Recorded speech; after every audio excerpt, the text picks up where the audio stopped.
This is a condensed walkthrough of Stanford's CME295 Lecture 3, where we pivot from theoretical architectures to the world of large language models, LLMs, and the sophisticated tricks used to make them faster and smarter. In this video, we are moving into the large in LLM, exploring how these models scale to trillions of tokens and billions of parameters while remaining efficient enough to actually use.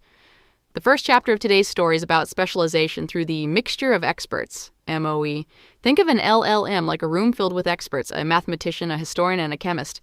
In a traditional dense model, every single expert is involved in every single question, which is incredibly slow and expensive.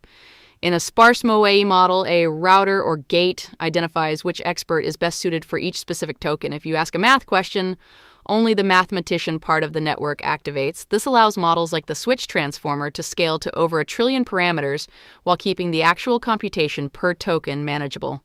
The second chapter is about the art of generation. LLMs are ultimately probabilistic machines. When a model predicts the next word, we don't always want it to pick the most likely one. That leads to repetitive robotic text. Instead, we use temperature to control creativity.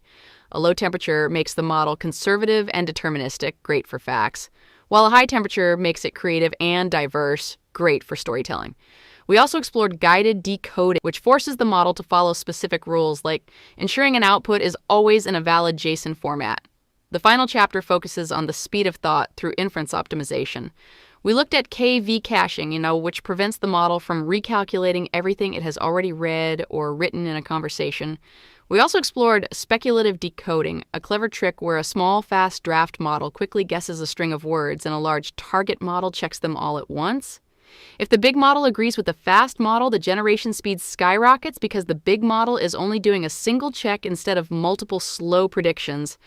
From the reasoning power of chain of thought prompting to the hardware-level optimizations like paged attention, these techniques are what turn a basic transformer into a high-performance assistant.